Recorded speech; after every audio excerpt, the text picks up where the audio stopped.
तो दोस्तों, आज का हमारा अध्याय है, हमें पैसे की समझ क्यों सिखाई जाती है। तो शुरू करते हैं रोबोट कियोसाकी के विचारों के अनुसार तीसरा अध्याय। और अभी तक आपने हमारे चैनल को सब्सक्राइब नहीं किया तो कर दीजिए। ऑडियो पसंद आए तो लाइक करना न भूले। अध्याय 3 सबक 10 पैसे की समझ क्यों सिखाई जानी चाहिए। 1990 में मेरे सबसे अच्छे दोस्त माइक ने अपने डैडी का लंबा चौड़ा कारोबार संभाल लिया है और उसे अपने डैडी से ज्यादा कामयाबी मिल रही है। हम एक दूसरे से साल में 1-2 बार गोल्फ कोर्स पर मिलते हैं।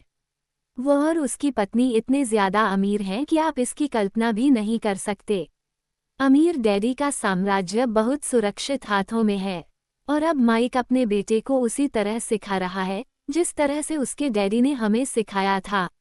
1994 में मैं 47 साल की उम्र में रिटायर हो गया और मेरी पत्नी किम उस वक्त 37 साल की थी। रिटायरमेंट का यह मतलब नहीं है कि हम काम नहीं करते या आगे काम नहीं करेंगे। इसका मतलब यह है कि जब तक कोई चमत्कार ही न हो जाए तब तक हम काम करने या न करने के लिए आज़ाद हैं। इसका कारण यह है कि हमारी दौलत अपने आप बढ़ती रहती है, मुद्रास्फीति की दर से कहीं ज्यादा तेज रफ्तार से। मुझे लगता है कि आज़ादी इसी को कहते हैं। हमारी दौलत इतनी ज्यादा है कि यह अपने आप बढ़ सकती है। ये पेड़ लगाने की तरह है।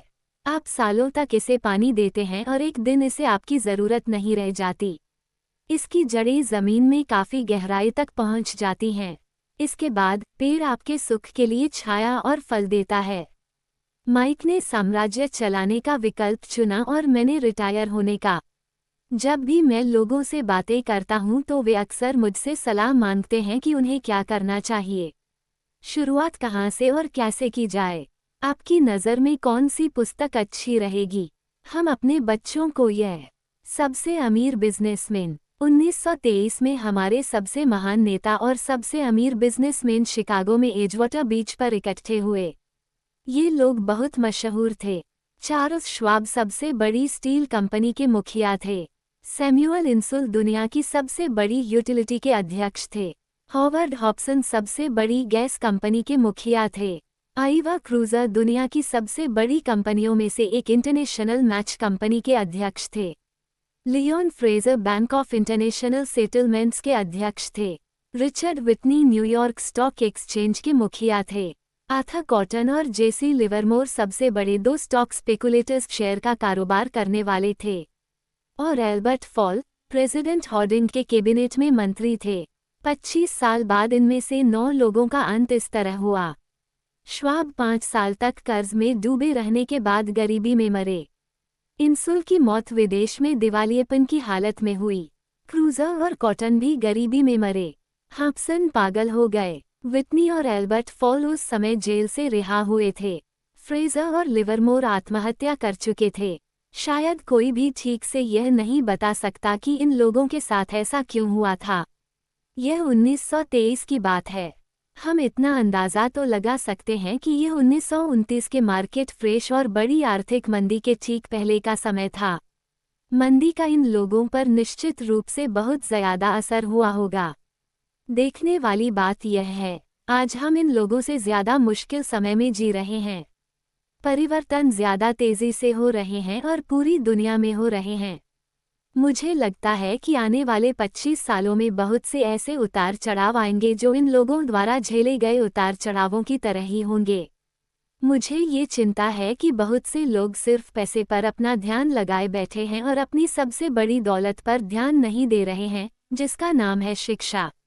अगर लोग लचीले होने, दिमाग खुला रखने और सीखने के लिए तैयार रहें तो इन परिवर्तनों के बावजूद वे बहुत अमीर बन सकते हैं। अगर लोग ये सोचेंगे कि पैसा ही उनकी समस्याओं को सुलझा सकता है तो ऐसे लोगों के लिए आगे आने वाला समय बहुत परेशानी भरा होगा। बुद्धि से समस्याएं सुलझती हैं और पैसा आता है। अगर आपके पास पैसे की समझ नहीं है तो पैसा चाहे आ भी जाए, पर ज्यादा देर तक नहीं टिकता। ज़्यादातर लोग जिंदगी भर यह नहीं समझ पाते कि असल बात यह नहीं है कि आप कितना पैसा कमा पाते हैं, बल्कि यह है कि आप कितना पैसा रख पाते हैं। हमने लॉटरी जीतने वाले उन गरीब लोगों की कहानियां सुनी हैं, जो अचानक अमीर बन जाते हैं पर कुछ समय बाद वे फिर से गरीब हो जाते हैं। ये लोग लाखों करोड़ों जीतते हैं, फिर भी वे लौटकर वहीं आ जाते हैं जहां से उन्होंने शुरू किया था। आपने उन व्यावसायिक एथलीट्स की कहानियां भी पढ़ी होंगी जो 24 साल की उम्र में हर साल करोड़ों डॉलर कमाते हैं और 34 साल की उम्र में उन्हें पुल के नीचे सोना पड़ता है। आज ही के अखबार में एक युवा बास्केटबॉल खिलाड़ी की खबर छपी है जो 1 साल पहले करोड़ों का मालिक था। आज वो ये शिकायत करता फिर रहा है कि उसके दोस्तों, वकीलों और अकाउंटेंट्स ने उसके पैसे हड़प लिए और इसी वजह से आज उसे बहुत कम मजदूरी पर कार धोने का काम करना पड़ रहा है। वह सिर्फ 29 साल का है। उसे कार धोने के काम से भी निकाल दिया गया। इसकी वजह ये थी कि उसने कार साफ करते समय अपनी चैंपियनशिप रिंग उतारने से मना कर दिया और इसलिए उसकी खबर अखबार में छप गई। वह अपने निकाले जाने का विरोध कर रहा है और कहता है कि यह भेदभाव है। अंगूठी ही तो उसकी महान जिंदगी की इकलौती निशानी है। उसका कहना है कि अगर आप उसकी अंगूठी उतरवा लेंगे तो उसके पास जिंदा रहने का कोई सहारा नहीं बचेगा और वह मर जाएगा। 1997 में मैं ऐसे बहुत से लोगों को जानता हूं जो नए नए करोड़पति बन रहे हैं। एक बार फिर यह 1920 के उछाल वाले दशक की याद दिला देता है। हालांकि मैं खुश हूं कि इतने ज्यादा लोग अमीर बनते जा रहे हैं, परंतु मैं उन्हें चेतावनी देना चाहता हूं कि लंबे समय में यह महत्वपूर्ण नहीं है कि आपने कितना पैसा कमाया, बल्कि महत्वपूर्ण यह है कि आपने कितना पैसा रखा और आपने कितनी पीढ़ियों तक उस पैसे को सहेजा। तो जब लोग मुझसे पूछते हैं हम किस तरह शुरू करें या मुझे बताइए कि जल्दी से अमीर कैसे बना जा सकता है, तो वे मेरे जवाब से बहुत निराश होते हैं। मैं उनसे सिर्फ यही कहता हूँ जो मेरे अमीर डैडी ने मुझसे बचपन में कहा था, अगर तुम अमीर बनना चाहते हो तो तुम्हारे पास पैसे की समझ होनी चाहिए। जब भी मैं अमीर डैडी से मिलता था, यह विचार मेरे दिमाग में हर बार ठोका जाता था। जैसा मैंने कहा, मेरे पढ़े लिखे डैडी हमेशा किताबें पढ़ने के फायदे बताते रहते थे। दूसरी तरफ मेरे अमीर डैडी वित्तीय साक्षरता या पैसे की समझ विकसित करने पर जोर देते थे। अगर आप एम्पायर स्टेट बिल्डिंग बनाने जा रहे हैं तो सबसे पहले आपको एक गहरा ढाक खोदना पड़ेगा और एक मजबूत नींव डालनी होगी। अगर आप किसी उपनगर में एक घर बनाने जा रहे हैं तो आपको सिर्फ 6 इंच का कंक्रीट का स्लैब डालना होगा। ज्यादातर लोग अमीर बनने के चक्कर में 6 इंच के स्लैब पर एम्पायर स्टेट बिल्डिंग खड़ी करना चाहते हैं। हमारा स्कूल सिस्टम उस जमाने का है जब खेती किसानी ही अर्थव्यवस्था का आधार थी। आज भी यह बिना नींव के घरों में भरोसा करता है। धूल का फर्श आज भी लोकप्रिय है, इसलिए स्कूल से निकलने वाले बच्चों की कोई आर्थिक नींव नहीं होती है। एक दिन जब उन्हें नींद नहीं आती और वे कर्ज में डूब जाते हैं तो वे अमेरिकी सपने को देखते हैं और यह फैसला करते हैं कि पैसे की जो समस्या उनके सामने खड़ी है उसे अमीर होकर ही सुलझाया जा सकता है। इमारत बनना शुरू हो जाती है।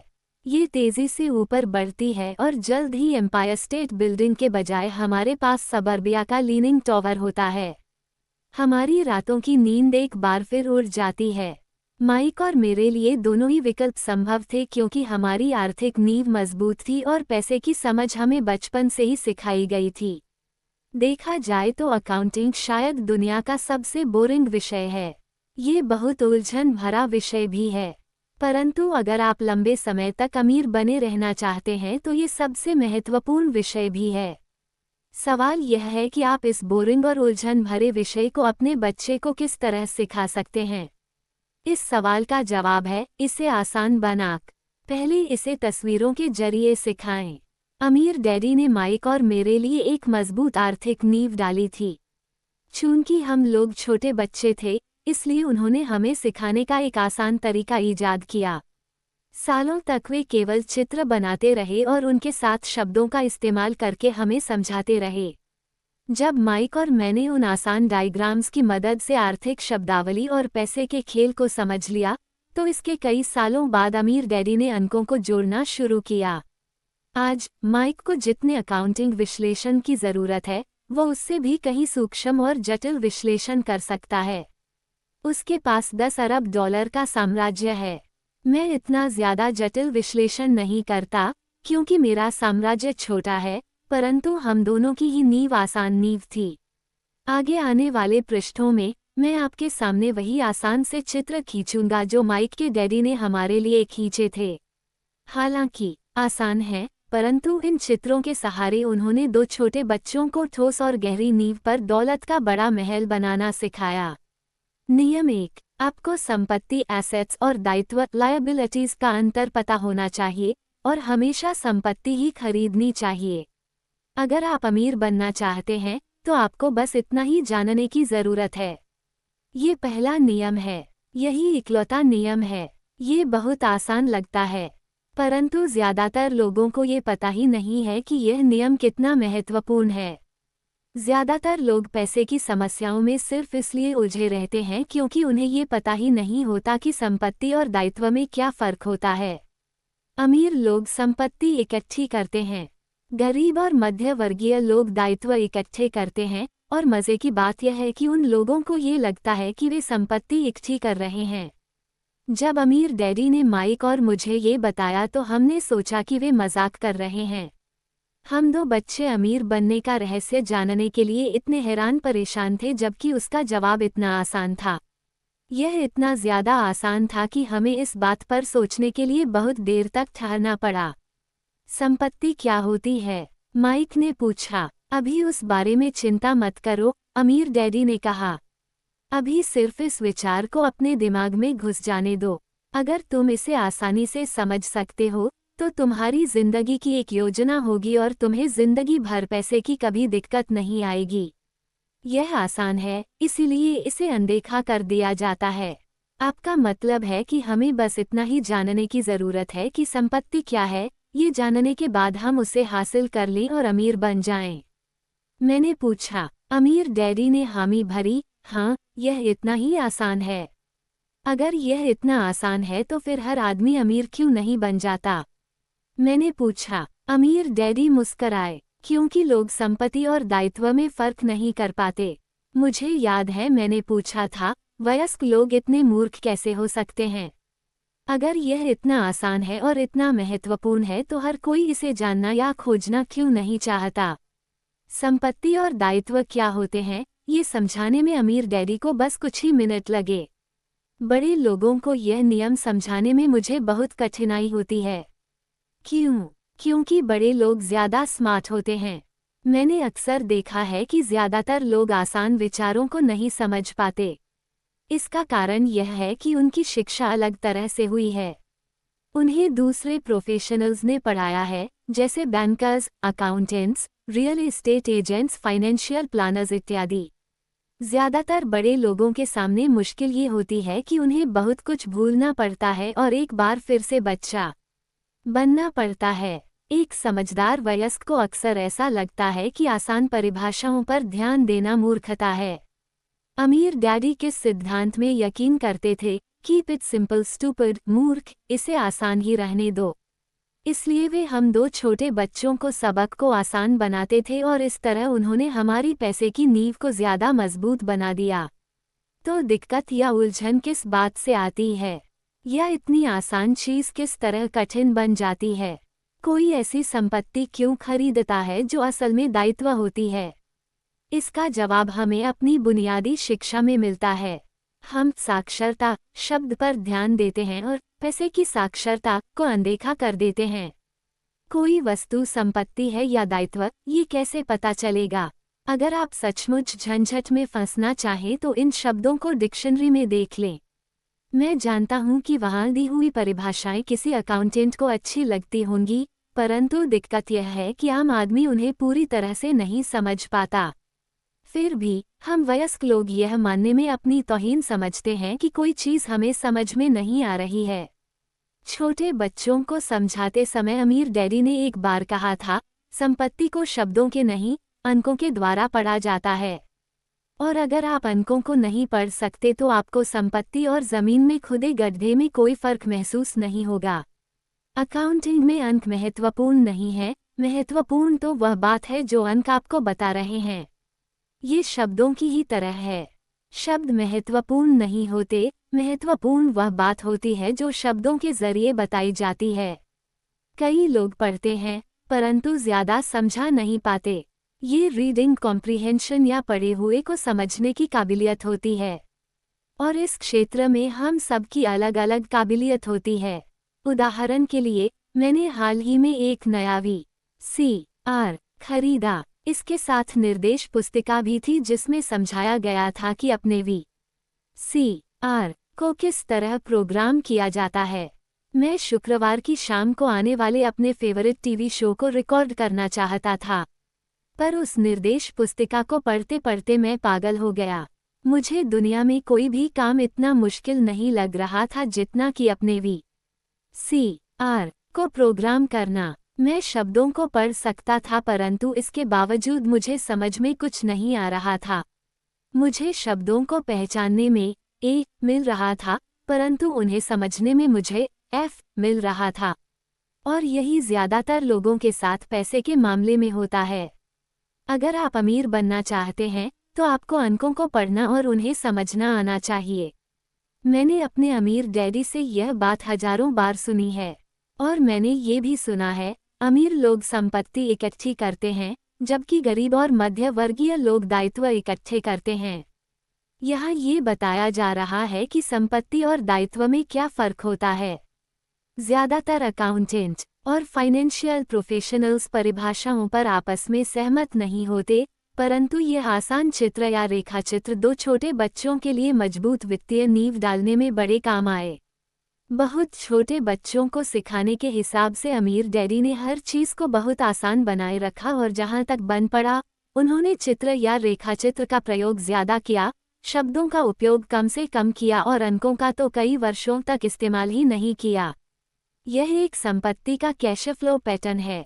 आय, व्यय, संपत्ति, दायित्व। ऊपर दिया हुआ बॉक्स एक इनकम स्टेटमेंट है, जिसे अक्सर लाभ और हानि का स्टेटमेंट भी कहा जाता है। यह आमदनी और खर्च बताता है, आने वाला पैसा और जाने वाला पैसा। नीचे का चित्र बैलेंस शीट है। इसे इसलिए ये कहा जाता है क्योंकि इसमें संपत्ति और दायित्वों को एक साथ मिलाकर देखा जाता है, यानी उन्हें बैलेंस किया जाता है। कुछ लोग, जिनमें पैसे की समझ नहीं होती, इनकम स्टेटमेंट और बैलेंस शीट के बीच के संबंध को नहीं जानते। ये संबंध जानना बहुत ज़रूरी है। पैसे की तंगी की असली वजह ये होती है कि लोग संपत्ति और दायित्व के बीच के अंतर को ठीक से नहीं समझ पाते। अक्सर इन दोनों शब्दों की परिभाषाएं भी समस्या खड़ी कर देती हैं। अगर आपको दुविधा में पढ़ना अच्छा लगता है तो आप शब्दकोश उठाकर उसमें संपत्ति और दायित्व शब्दों का मतलब देख लें। अब इन परिभाषाओं का मतलब अकाउंटेंट को तो अच्छी तरह समझ में आ सकता है, परंतु आम आदमी के लिए यह वैसी ही बात हो गई जैसे परिभाषा का मतलब मैंडरिन जैसी किसी विदेशी भाषा में लिख दिया गया हो। आप परिभाषा में लिखे हुए शब्दों को तो पढ़ सकते हैं, परंतु उन्हें अच्छी तरह समझना कठिन है। इसलिए जैसा मैंने पहले कहा था, मेरे अमीर डैडी ने हमेशा दोनों छोटे बच्चों को यह आसान परिभाषा सिखाई। संपत्ति वह होती है जो आपकी जेब में पैसा डालती है। अच्छी, आसान और उपयोग में आने वाली परिभाषा। यह एक दायित्व का कैश फ्लो पैटर्न है। आय, व्यय, संपत्ति, दायित्व। अब चूंकि संपत्ति और दायित्व को वित्रों से समझा दिया गया है, इसलिए शब्दों में दी गई परिभाषाओं को समझना ज्यादा आसान होगा। संपत्ति वह चीज है जो मेरी जेब में पैसे डालती है। दायित्व वह चीज है जो मेरी जेब से पैसे निकालती है। वास्तव में आपको इतना ही जानने की जरूरत है। अगर आप अमीर बनना चाहते हैं तो आप जिंदगी भर संपत्ति खरीदते रहिए। अगर आप गरीब या मध्य वर्गीय आदमी बनना चाहते हैं तो आप दायित्व खरीदते रहिए। इनके बीच के फर्क को न जानने से ज्यादातर लोग जीवन भर पैसे की तंगी से परेशान रहते हैं। पैसों के लिए आदमी इसलिए परेशान होता रहता है क्योंकि वह न तो शब्दों को समझ पाता है न ही अंकों को।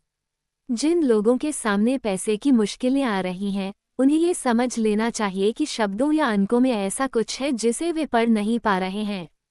कोई चीज़ ठीक से उनकी समझ में नहीं आ रही है।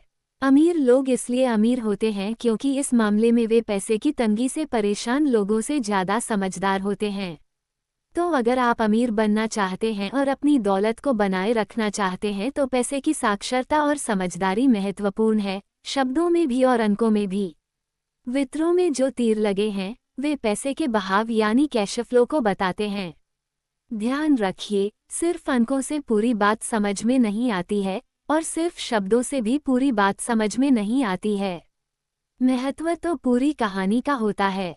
किसी वित्तीय रिपोर्ट में अंकों को पढ़ना प्लॉट या कहानी ढूंढने की तरह ही है। पैसा कहाँ जा रहा है, इस बात की कहानी। 80% परिवारों की पैसे की कहानी यह होती है कि वे अमीर बनने के लिए कड़ी मेहनत करते जाते हैं।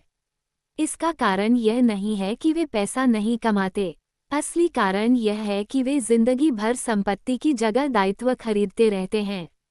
उदाहरण के तौर पर, यह एक गरीब आदमी या घर पर रहने वाले नौजवान का कैश फ्लो पैटर्न है।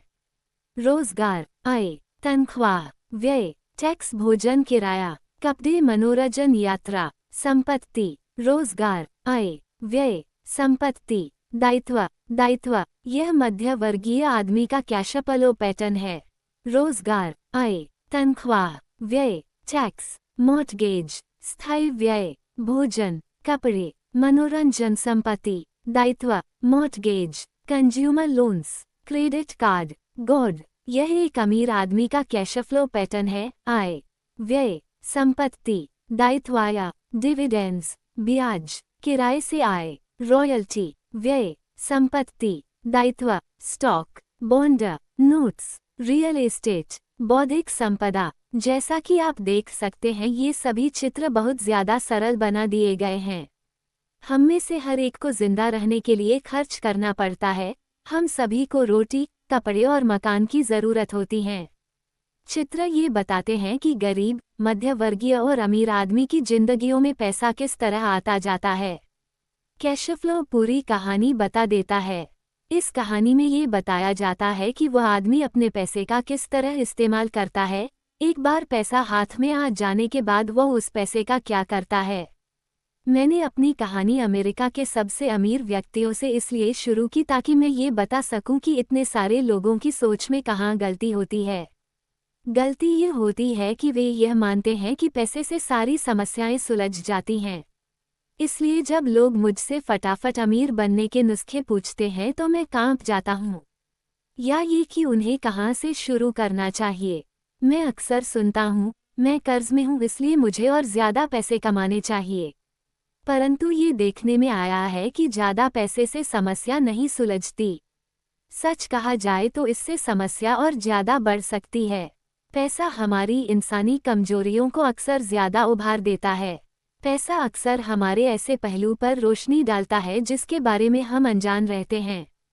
इसलिए अगर किसी आदमी को अचानक बहुत सी दौलत मिल जाए, जैसे पैतृक संपत्ति, तनख्वाह में भारी बढ़ोतरी या उसकी लॉटरी लग जाए, तो पैसा मिलने के कुछ समय बाद वह अपने पुराने हाल में पहुंच जाता है और कई बार तो उससे भी बुरे हाल में। पैसा आपके दिमाग में चल रहे कैश फ्लो पैटर्न को उजागर करता है। अगर यह पैटर्न ऐसा है कि अपनी पूरी कमाई खर्च करनी है, तो इस बात की बहुत संभावना है कि आपकी आमदनी बढ़ेगी तो आपका खर्च अपने आप बढ़ जाएगा। इसलिए ये कहावत सही है, मूर्ख और उसके पैसे से शानदार दावतें होती हैं। मैंने ये कई बार कहा है कि हम स्कूल इसलिए जाते हैं ताकि हम शैक्षणिक और व्यावसायिक काबिलियत को हासिल कर सकें। निश्चित रूप से ये दोनों बहुत ही महत्वपूर्ण हैं। हमारी व्यावसायिक काबिलियत के कारण ही हम पैसा बनाना सीखते हैं। 1960 के दशक में जब मैं हाई स्कूल में था, यह माना जाता था कि अगर कोई पढ़ने लिखने में अच्छा है तो वह होनहार विद्यार्थी आगे जाकर डॉक्टर बनेगा। अक्सर उस बच्चे से यह नहीं पूछा जाता था कि क्या वह डॉक्टर बनना चाहेगा। यह मान लिया जाता था। इसका कारण ये था कि इस धंधे में सबसे ज्यादा पैसा नजर आता था। आज डॉक्टरों के सामने पैसे के बहुत से संकट हैं जो भगवान न करे किसी और के सामने हों। बीमा कंपनियां इस व्यवसाय पर काबू किए हैं, सरकार भी दखल दे रही है और अदालतों में मुआवजे के केस दायर हो रहे हैं इत्यादि। आज बच्चे बास्केटबॉल स्टार बनना चाहते हैं, टाइगर वुड्स की तरह गोल्फर बनना चाहते हैं, कंप्यूटर विशेषज्ञ बनना चाहते हैं, movie star, rock star, beauty queen या वॉल स्ट्रीट पर ट्रेडर बनना चाहते हैं। इसलिए क्योंकि अब दौलत, शोहरत और इज्जत इन्हीं जगहों पर है। इसी कारण स्कूलों में बच्चों को अच्छा पढ़ने के लिए प्रेरित करना मुश्किल हो गया है। वे जानते हैं कि व्यावसायिक सफलता का शैक्षणिक सफलता से कोई सीधा संबंध नहीं है, जैसा कभी हुआ करता था। चूंकि विद्यार्थियों में स्कूल छोड़ते समय पैसे की कोई समझ नहीं होती है, इसलिए करोड़ों पढ़े लिखे लोग अपने कारोबार में तो सफल हो जाते हैं, परंतु बाद में वे पैसे की तंगी से जूझते रहते हैं। वे और ज्यादा मेहनत करते हैं, परंतु अपनी समस्याओं से जीत नहीं पाते। उनकी शिक्षा में कमी यह नहीं है कि उन्हें पैसा कमाना नहीं सिखाया गया, बल्कि यह है कि उन्हें पैसा खर्च करने का तरीका नहीं सिखाया गया। पैसा बनाने के बाद उसका किस तरह इस्तेमाल किया जाए और उसे किस तरह संभाला जाए, इसे पैसे की समझ कहते हैं। पैसा एक बार कमाने के बाद उसका क्या किया जाए, इसे अपने पास कितने लंबे समय तक रोका जाए और अपने पैसे से कड़ी मेहनत कैसे करवाई जाए। ज्यादातर लोग यह नहीं बता पाते कि उनकी पैसे की तंगी का कारण क्या है। ऐसा इसलिए होता है क्योंकि उनमें कैश फ्लो की समझ नहीं होती। कोई आदमी बहुत पढ़ा लिखा हो सकता है, अपने कारोबार में सफल हो सकता है, परंतु हो सकता है कि उसमें पैसे की बिल्कुल भी समझ न हो। ऐसे लोग अक्सर ज़रूरत से ज़्यादा कड़ी मेहनत करते हैं क्योंकि उन्होंने कड़ी मेहनत करना तो सीखा है, परंतु पैसे से अपने लिए कड़ी मेहनत करवाना नहीं सीखा। ये कहानी बताती है कि पैसे का सुख भरा सपना किस तरह दुख भरे सपने में बदल जाता है। कड़ी मेहनत करने वाले लोगों की फिल्मी कहानी एक घिसे पिटे धर्रे पर चलती है। हाल में शादीशुदा, खुश, बहुत पढ़े लिखे पति पत्नी साथ साथ किराए के मकान में रहने लगते हैं। जल्दी ही उन्हें ये लगने लगता है कि वे पैसा बचा रहे हैं, क्योंकि दो लोगों के साथ साथ रहने का खर्च भी लगभग उतना ही होता है जितना कि अकेले आदमी का।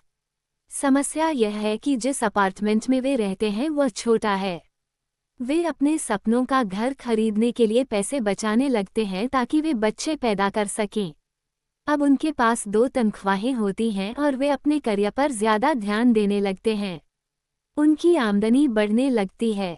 जैसे जैसे उनकी आमदनी बढ़ने लगती है, आय, व्यय, संपत्ति, दायित्व, उनके खर्च भी बढ़ने लगते हैं। संपत्ति, दायित्व, आय, व्यय। ज्यादातर लोगों के लिए पहले नंबर का खर्च होता है टैक्स। कई लोग सोचते हैं इनकम टैक्स, परंतु ज्यादातर लोगों के लिए सबसे बड़ा टैक्स होता है सोशल सिक्योरिटी टैक्स। कर्मचारी को ऐसा लगता है कि social security tax, Medicare tax को मिलाकर कुल टैक्स लगभग 7.5% के करीब होता है, परंतु हकीकत में ये 15% होता है, क्योंकि आपके बॉस को भी सोशल सिक्योरिटी की उतनी ही रकम मिलानी पड़ती है। मुद्दे की बात यह है कि यह वो पैसा है जो आपका बॉस आपको नहीं दे सकता। इससे भी बड़ी बात यह है कि आपको अपने वेतन में से कटे सोशल सिक्योरिटी टैक्स की रकम पर इनकम टैक्स भी देना होता है, और यह ऐसी आमदनी होती है जो आपके हाथ में नहीं आई है बल्कि सीधे ही सोशल सिक्योरिटी में चली गई है।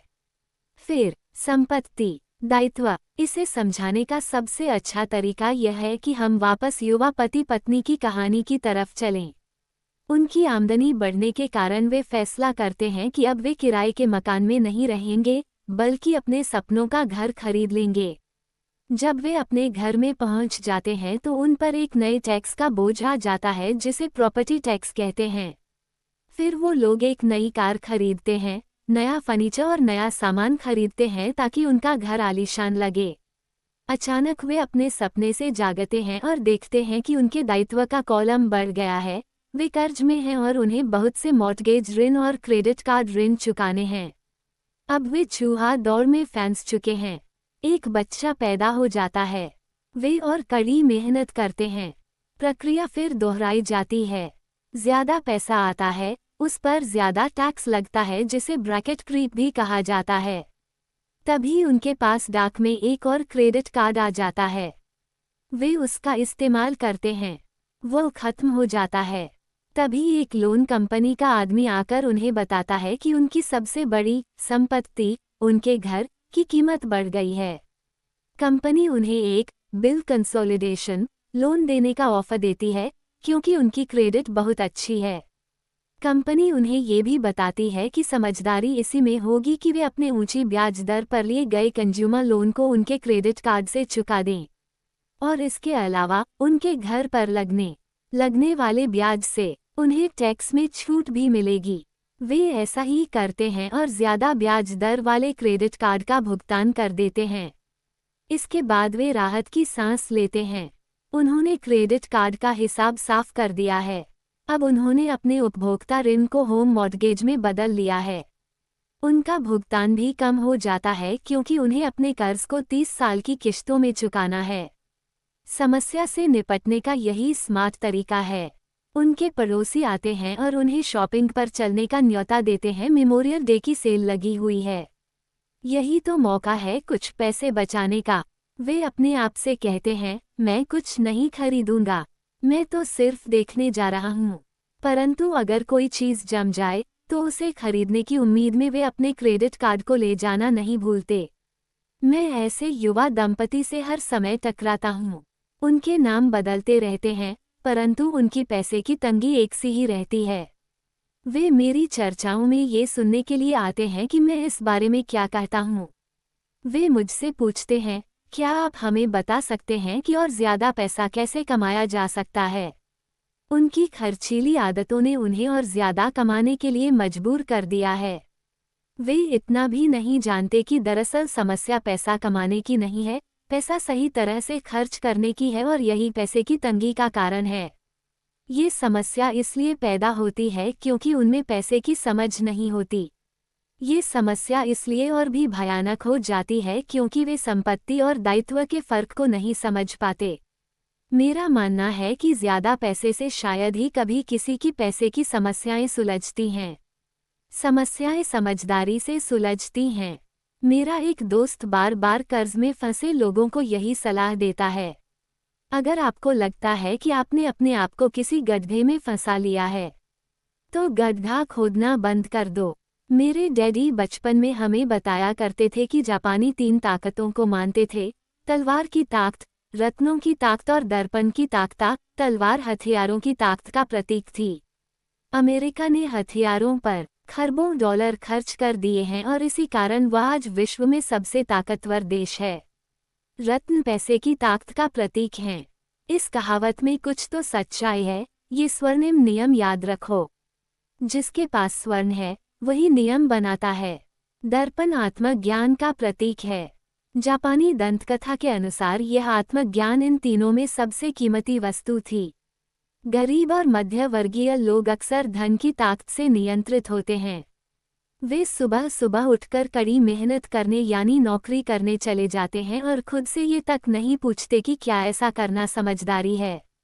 पैसे की समझ न होने के कारण ज़्यादातर लोग पैसे की डरावनी ताकत को यह इजाज़त दे देते हैं कि वो उन्हें काबू में कर ले। पैसे की ताकत उनके विरोध में इस्तेमाल होती है। अगर वे दर्पण की ताकत का इस्तेमाल करते तो वे खुद से यह सवाल पूछते, क्या इसमें समझदारी है? बहुत बार अपनी अंदरूनी समझदारी पर भरोसा करने के बजाय लोग भीड़ के साथ साथ चलने लगते हैं। वे कोई काम इसलिए करते हैं क्योंकि सभी लोग ऐसा करते हैं। वे सवाल पूछने के बजाय नकल करने लगते हैं। अक्सर वे नासमझी के कारण वही दोहराते हैं जो उन्हें सिखाया गया है। इस तरह के विचार कि आपका घर आपकी सबसे बड़ी पूंजी है, आपका घर आपका सबसे बड़ा निवेश है, अगर आप ज़्यादा कर्ज लेते हैं तो आपको टैक्स में ज़्यादा छूट मिलेगी। सुरक्षित नौकरी खोजो, गलतियां मत करो, खतरे मत उठाओ। ऐसा कहा जाता है कि ज़्यादातर लोगों के लिए मौत से भी डरावनी चीज़ होती है भीड़ के सामने बोलने का डर। मनोवैज्ञानिक कहते हैं कि ज़्यादातर लोग सार्वजनिक मंच पर बोलने से इसलिए डरते हैं क्योंकि उन्हें ये डर होता है कि उनकी बुराई होगी, लोग बाग उनकी हंसी उड़ाएंगे, वे अकेले रह जाएंगे, सबसे कट जाएंगे और बिरादरी से अलग थलग कर दिए जाएंगे। सबसे अलग होने का डर या अकेले रह जाने का डर ही वह सबसे बड़ा कारण है जिस वजह से ज़्यादातर लोग अपनी समस्या हल करने के लिए नए तरीके नहीं ढूंढते। इसलिए मेरे पढ़े लिखे डैडी कहा करते थे कि जापानी लोग दर्पण की ताकत को सबसे ज़्यादा महत्व देते थे, क्योंकि जब इंसान दर्पण में खुद को देखता है तभी उसे सच्चाई का पता चलता है। और ज़्यादातर लोग खतरे मत उठाओ इसलिए कहते हैं क्योंकि वे खुद डरे हुए होते हैं। ये किसी भी चीज़ के बारे में कहा जा सकता है, जैसे खेल में, संबंधों में, करियर में, धन में। इसी समाज से कट जाने के डर के कारण लोग लीक पर चलते हैं और समाज की स्वीकृत मान्यताओं या लोकप्रिय प्रवृत्तियों के खिलाफ नहीं जाते। आपका घर एक संपत्ति है, बिल कंसोलिडेशन लोन लो और कर्ज से बाहर निकल जाओ। कड़ी मेहनत करो। प्रमोशन का सवाल है। एक दिन मैं वाइस प्रेसिडेंट बन जाऊंगा। पैसे बचाओ। जब मेरी तनख्वाह बढ़ेगी तो मैं एक बड़ा घर खरीद लूंगा। म्यूचुअल फंड सुरक्षित हैं। टिकल मी एल्मो डॉल्स अभी स्टॉक में नहीं है, परंतु मेरे पास एक डील रखी हुई है जो दूसरा ग्राहक अब तक लेने नहीं आया है। भीड़ के साथ चलने और पड़ोसियों के ऐशोआराम की नकल के कारण पैसे की बहुत सी समस्याएं पैदा होती हैं। कई बार हम सभी को दर्पण में देखने की जरूरत होती है और हमें अपने डर के बजाय अपनी अंदरूनी समझदारी से सोचना चाहिए। जब माइक और मैं 16 वर्ष के हुए तो हमें स्कूल में समस्याएं आने लगी थीं। हम बुरे बच्चे नहीं थे, हम केवल अपने आप को भीड़ से अलग कर रहे थे। स्कूल के बाद और शनिवार रविवार को हम माइक के डैडी के लिए काम करते थे। माइक और मैं अक्सर घंटों तक उसके डैडी के साथ बैठे रहते थे जब वे अपने बैंकर्स, वकीलों, अकाउंटेंट, ब्रोकर, निवेशकों, मैनेजर्स और कर्मचारियों के साथ चर्चा करते थे। माइक के डैडी ने 13 साल की उम्र में स्कूल छोड़ दिया था और अब वे पढ़े लिखे लोगों को रास्ता दिखा रहे थे, उन्हें आदेश और निर्देश दे रहे थे, उनसे सवाल पूछ रहे थे। पढ़े लिखे लोग उनकी एक आवाज पर दौड़े चले आते थे और उनके गुस्से से डरते थे। यह आदमी कभी भीड़ के साथ नहीं चला। इस आदमी ने खुद के दम पर सोचा और फैसले किए। उन्हें इन शब्दों से चिढ़ होती थी, हमें इसे इस तरह से इसलिए करना पड़ेगा क्योंकि सभी लोग इसी तरह से करते हैं। वे नहीं हो सकता से भी बहुत चिढ़ते थे। अगर आप उनसे कोई काम करवाना चाहते थे तो आपको बस इतना ही कहना था, मुझे लगता है कि आप इसे नहीं कर सकते।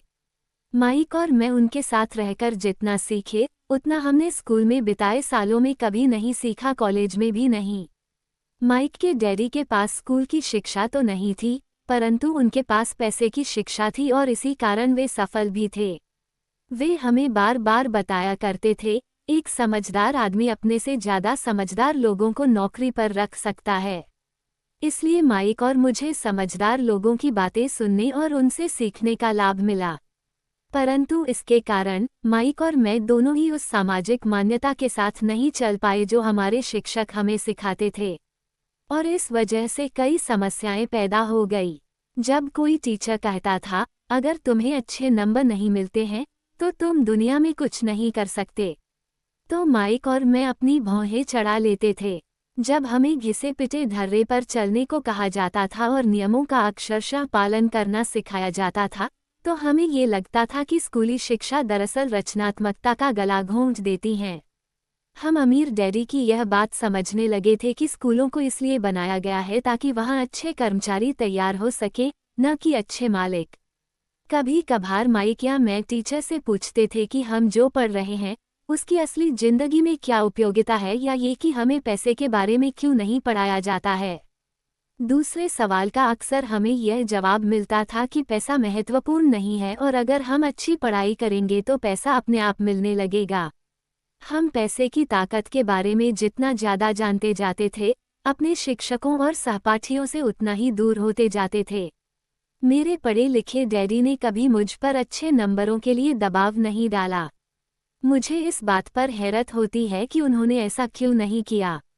परंतु हम लोगों में पैसे को लेकर अक्सर वाद विवाद होने लगे थे। जब मैं 16 साल का हुआ तो मेरी पैसे की बुनियाद मेरे मम्मी डैडी से अच्छी हो चुकी थी। मैं हिसाब किताब रख सकता था। मैं tax accountants, corporate attorney, bankers, real estate brokers, निवेशकों इत्यादि की बातें सुनता था। मेरे डैडी शिक्षकों से बातें करते थे।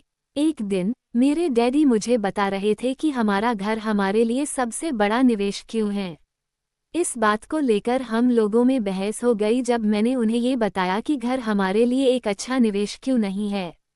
आगे आने वाले चित्र से यह साफ हो जाता है कि अपने अपने घरों को लेकर मेरे अमीर डैडी और मेरे गरीब डैडी के विचारों में कितना अंतर था। एक डैडी के हिसाब से उनका घर एक संपत्ति थी, जबकि दूसरे डैडी के हिसाब से यह एक दायित्व था।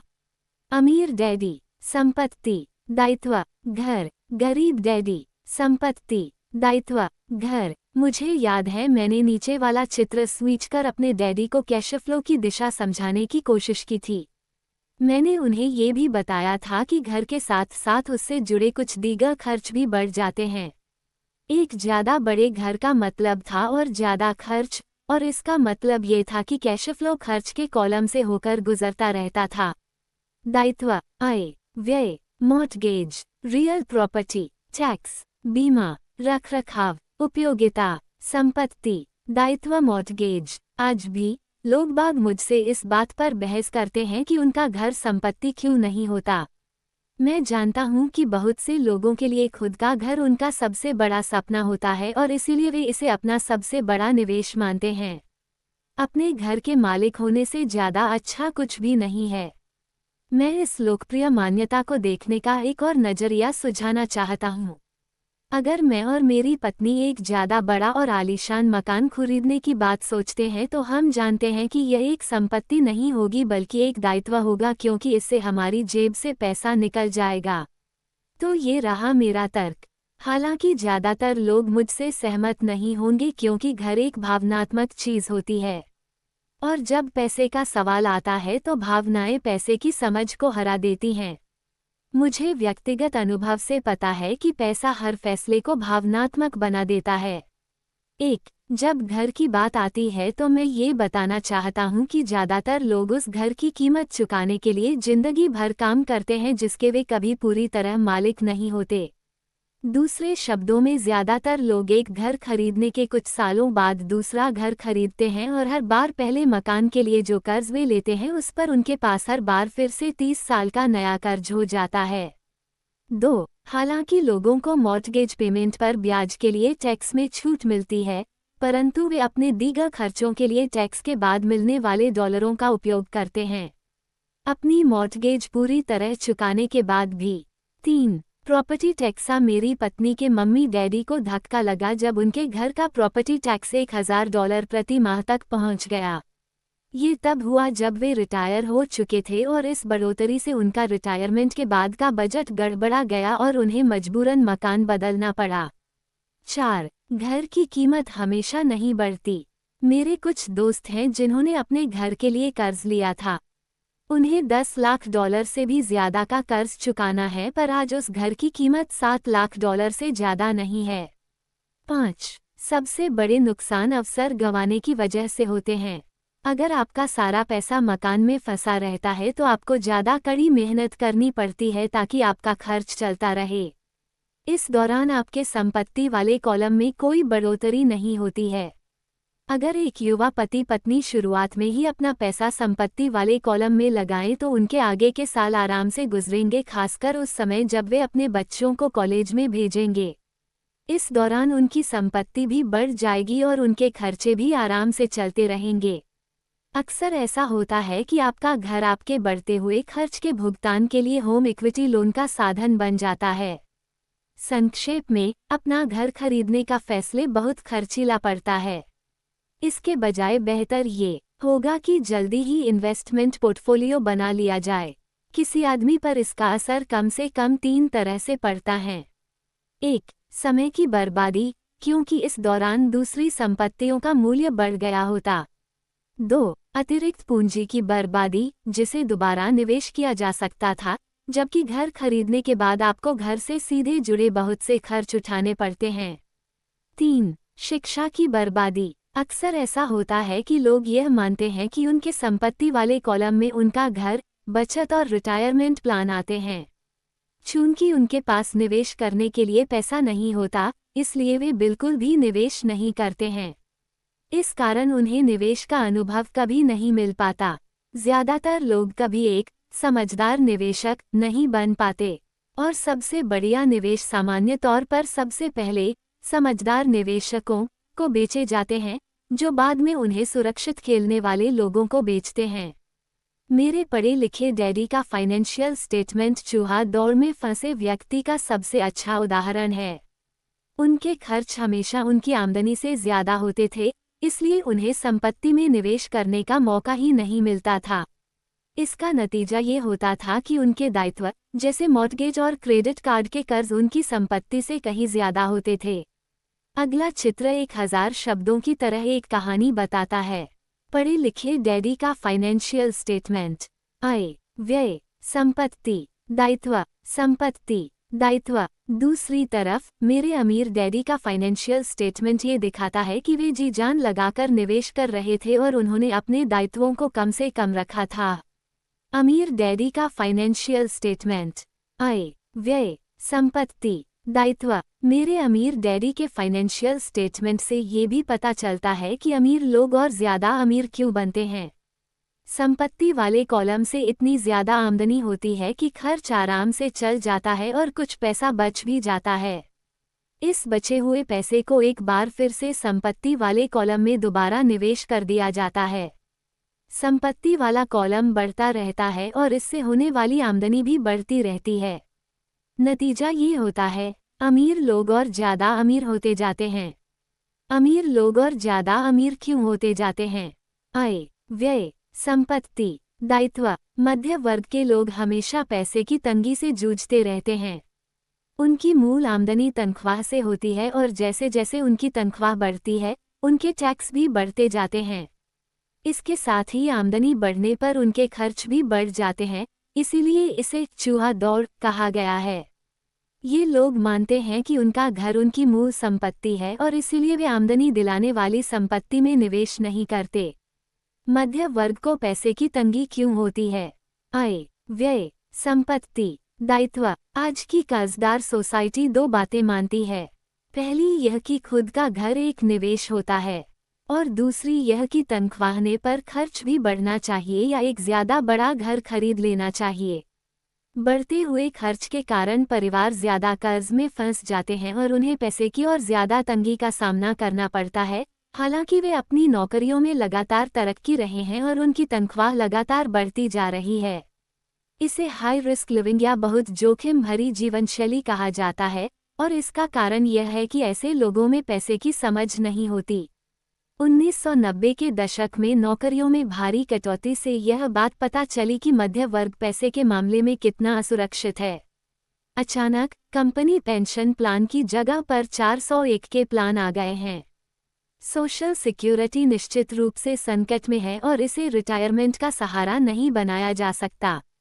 मध्य वर्ग में घबराहट का माहौल पैदा हो गया है। आज एक अच्छी बात यह है कि ज्यादातर लोग यह बातें समझते हैं और इसलिए उन्होंने म्यूचुअल फंड खरीदना शुरू कर दिया है। निवेश में हुई बढ़ोतरी के कारण ही हमने स्टॉक मार्केट में इतनी तेजी देखी है। आज मध्य वर्ग की बढ़ती मांग को पूरा करने के लिए नए नए म्यूचुअल फंड बनते जा रहे हैं। म्यूचुअल फंड इसलिए लोकप्रिय हैं क्योंकि वे सुरक्षा के प्रतीक हैं। औसत म्यूचुअल फंड खरीदने वाले आदमी नौकरी में, टैक्स और मॉर्टगेज चुकाने में, अपने बच्चों की कॉलेज की फीस के लिए पैसे बचाने में और अपने क्रेडिट कार्ड का हिसाब साफ करने में बहुत ज्यादा व्यस्त हैं। उनके पास इतना समय नहीं है कि वे निवेश करने की कला सीख सके, इसलिए वे म्यूचुअल फंड के मैनेजर की काबिलियत पर भरोसा करते हैं। साथ ही चूंकि म्यूचुअल फंड कई तरह के निवेश करता है, इसलिए उन्हें ऐसा लगता है कि उनका पैसा ज्यादा सुरक्षित है क्योंकि यह कई टुकड़ों में बंट गया है या डाइवर्सिफाइड हो गया है। पढ़े लिखे मध्य वर्ग का ये समूह म्यूचुअल फंड ब्रोकर्स और फाइनेंशियल प्लानर्स के डाइवर्सिफाइड सिद्धांत को सही मानता है। सुरक्षित रहो, जोखिम से बचो। असली त्रासदी यह है कि पैसे की समझ न होने के कारण औसत मध्य वर्गीय लोग खतरों का सामना करते हैं। उनके सुरक्षित खेलने का असल कारण ये होता है कि उनके पास पैसे की तंगी होती है। उनकी बैलेंस शीट में बैलेंस नहीं होता। उनका संपत्ति वाला कॉलम तो खाली रहता है जहां से आमदनी आती है, जबकि उनके दायित्वों वाला कॉलम पूरा भरा रहता है। सामान्य तौर पर उनकी आमदनी का इकलौता साधन उनका वेतन होता है। उनका जीवनयापन पूरी तरह से उनके बॉस पर निर्भर होता है और जब सचमुच जिंदगी में एक बार आने वाला मौका आता है तो ये लोग उस मौके का फायदा नहीं उठा पाते। चूंकि वे इतनी कड़ी मेहनत कर रहे हैं, इसलिए वे सुरक्षित खेल खेलते हैं, सबसे ज्यादा टैक्स चुकाते हैं और कर्ज के बोझ से दबे रहते हैं। जैसा मैंने इस खंड के शुरू में कहा था, सबसे महत्वपूर्ण नियम ये है कि संपत्ति और दायित्व के बीच के अंतर को पहचाना जाए। एक बार आप इनमें फर्क समझ लें, इसके बाद आप आमदनी देने वाली संपत्ति खरीदने की लगातार कोशिश करते रहें। यह अमीर बनने की राह पर चलने का सबसे बढ़िया तरीका है। इसे करते रहें और आपका संपत्ति वाला कॉलम बढ़ता रहेगा। अपने दायित्व और खर्च को कम करने की कोशिश भी करते रहें। इससे पैसा आपके संपत्ति वाले कॉलम में आता रहेगा। जल्द ही आपका संपत्ति वाला कॉलम इतना ज्यादा मजबूत हो जाएगा कि आप और ज्यादा जोखिम वाले निवेश कर सकेंगे। ऐसे निवेश जिनमें 100% से अनंत तक फायदा हो सकता है। ऐसे निवेश जिनमें $5,000 की रकम जल्दी ही $10 लाख या इससे ज्यादा हो जाती हैं। ऐसे निवेश जिन्हें मध्य वर्ग बहुत जोखिम भरा मानता है। निवेशा जोखिम भरा नहीं है। यह उस व्यक्ति की पैसे की नासमझी है, वित्तीय निरक्षरता है जो उसे बहुत जोखिम भरा बना देती है। अगर आप वही करते हैं जो सभी लोग करते हैं, तो आपको यह चित्र मिलेगा। आय, मालिक के लिए काम, व्यय, सरकार के लिए काम, संपत्ति, दायित्व, बैंक के लिए काम। एक कर्मचारी होने के नाते जो घर का मालिक भी है, आपकी नौकरी का पैटर्न सामान्यतः ये होता है। 1. आप किसी के लिए काम करते हैं। तनख्वाह पर काम करने वाले ज्यादातर लोग मालिक को या शेयरहोल्डर्स को ज्यादा अमीर बना रहे हैं। आपकी कोशिशों, मेहनत और सफलता से दरअसल आपका मालिक सफल होता है और उसके रिटायरमेंट में मदद मिलती है। 2. आप सरकार के लिए काम करते हैं। आप इसे देख पाएं, इसके पहले ही सरकार आपकी तनख्वाह में से अपना हिस्सा ले लेती है। ज्यादा कड़ी मेहनत करके आप सरकार को देने वाले टैक्स में बढ़ोतरी करते हैं। ज्यादातर लोग जनवरी से मई तक सिर्फ सरकार के लिए काम करते हैं। 3. आप बैंक के लिए काम करते हैं। टैक्स चुकाने के बाद आपका सबसे बड़ा खर्च आमतौर पर अपना मॉर्टगेज और क्रेडिट कार्ड का कर्ज चुकाना होता है। अगर आप सिर्फ ज्यादा कड़ी मेहनत से काम करते जाएं तो समस्या यह है कि तीनों ही मामलों में आपकी ज्यादा मेहनत से किसी और को ज्यादा फायदा मिलता है। आपको ये सीखना चाहिए कि आपकी ज्यादा मेहनत से किस तरह आपको और आपके परिवार को सीधा फायदा मिल सकता है। अगर आप यह फैसला कर भी लें कि आप अपने काम से काम रखेंगे, फिर भी आपको यह नहीं पता होता कि आपके लक्ष्यों को किस तरह से निर्धारित किया जाए। ज्यादातर लोग अपने प्रोफेशन को बनाए रखना चाहते हैं और अपनी तनख्वाह के सहारे ही संपत्ति बनाना चाहते हैं। जब उनकी संपत्ति बढ़ती है, तो वे किस तरह अपनी सफलता का आकलन करते हैं। कब कोई आदमी यह महसूस करता है कि वह अमीर है, कि उसके पास दौलत है। संपत्ति और दायित्व की मेरी अपनी परिभाषाओं की ही तरह दौलत के बारे में भी मेरी अपनी परिभाषा है। दरअसल मैंने इसे बकमिंस्टर फुलर नामक व्यक्ति से सीखा है। कुछ लोग उसे नीम हकीम कहते हैं और कई लोग उसे एक जीता जागता जीनियस कहते हैं। सालों पहले सभी वास्तुविद इसलिए हैरान हो गए थे क्योंकि 1961 में उसने जियोडेसिक डोम के पेटेंट के लिए आवेदन किया था, और उस आवेदन में फुलर ने दौलत के बारे में भी कुछ कहा था। पहले तो उसका ठीक मतलब समझ में नहीं आया था, परंतु उसे कई बार पढ़ने के बाद इसका मतलब समझ में आने लगा। दौलत किसी आदमी की वह योग्यता है जिसके सहारे वह आगे आने वाले इतने दिनों तक जिंदा रह सकता है। यानी अगर मैं आज काम करना बंद कर दूं तो मैं कितने समय तक जिंदा रह सकता है। ये नेटवर्थ की तरह नहीं है, जो आपकी संपत्ति और दायित्व के बीच का अंतर है। हर व्यक्ति को लगता है कि उसके पास जो सामान है वह बहुत कीमती है, परंतु इस परिभाषा से सचमुच सही आकलन किया जा सकता है। मैं अब आकलन कर सकता हूं और सचमुच जानता हूं कि आर्थिक रूप से आज़ाद होने के मेरे लक्ष्य के संदर्भ में मैंने कितनी तरक्की कर ली है। हालांकि नेटवर्थ में ऐसी चीज़ें भी आ जाती हैं जिनसे पैसा नहीं आता, जैसे वह वस्तु जो आपके गराज में खड़ी है। दौलत का सीधा सा हिसाब यह है कि आपका पैसा कितना पैसा बना रहा है और इसलिए आप आर्थिक रूप से कितने दिनों तक जिंदा रह सकते हैं। दौलत दरअसल संपत्ति के कॉलम की कैश फ्लो के दायित्व वाले कॉलम के साथ तुलना है।